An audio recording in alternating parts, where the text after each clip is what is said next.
Hey everyone, welcome.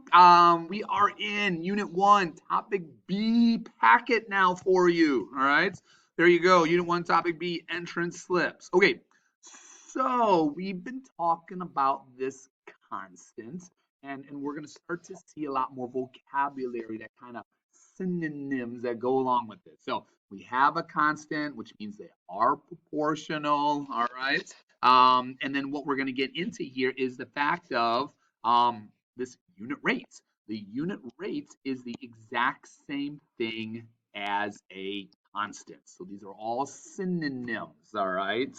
So what is the constant of proportionality? Well, that's the same thing as the constant, which is the same thing as the unit rate. So all those mean the exact same things. All of them talking about how much for one.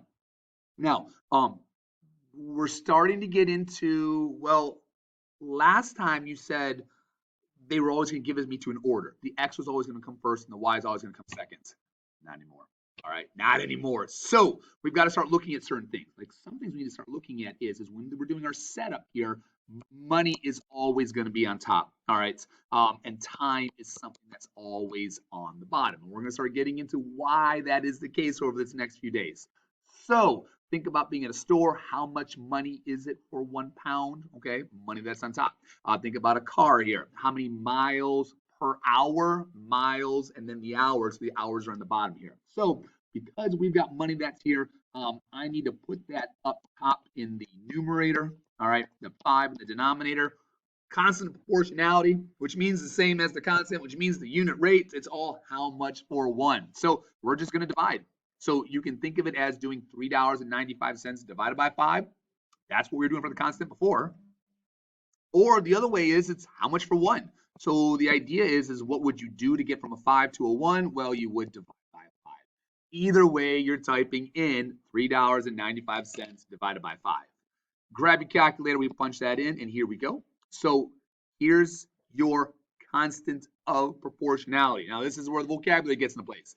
Technically, this is the unit rate. 79 cents for the 1 apple. All right.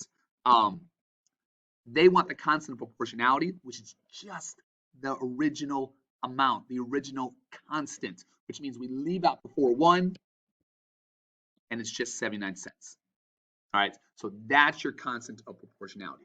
Because that's the constant of proportionality, which means it's how much for 1. If they want to know what it is for 11 apples, hey, we can just go ahead and we can multiply. Now, what we're going to start to see here is the fact of our equation's going to start making an appearance. We want to start seeing things connected together here. So 79 cents times 11, $8.69. What we're going to start leading into here is the writing of the equations out. So for example, we've been using y equals kx. We have our constants of proportionality. So our equation is really y equals 0.79x. If we think about it, money was on top here. To find the constant, remember you do y divided by x, which tells you y is the money, x is your apples. They gave you 11 apples. Look at that. Plugs right into there. 0.79 times 11. So again, the equation is going to help us when things start to get a little suspicious and we're not too sure and it just doesn't make sense. It's there to guide us. Again, someone like this, I get it, but that's the bridge that we're using here. All right, so let's see what we got here. We got Susan and John. They're buying cold drinks for a neighborhood picnic. Each person is expected to drink 1 can of soda. Susan says that if you multiply the unit rate by a can of soda by the number of people attending the picnic, you'll be able to determine the cost of the soda. John says that if you divide the cost of a 12-pack of soda by the number of sodas, you'll be able to determine the cost of soda. Who is right and why? All right, so let's see here. Susan says if you multiply the unit price, which is how much for one, by the number of people attending the picnic, you'll be able to determine the total cost of the soda. Now, I'm not disagreeing with that. So it says if it's 50 cents a can and there's 10 people, do 50 cents times 10, there's your total cost. Okay. It says John says if you divide the cost of a 12-pack of soda by the number of sodas, you'll be able to determine the total cost of the sodas. Okay, so let's see what John did here. This is the part that's suspicious. 12-pack of sodas by the number of sodas. That's going to get you the unit rate. So if we take by the number of sodas,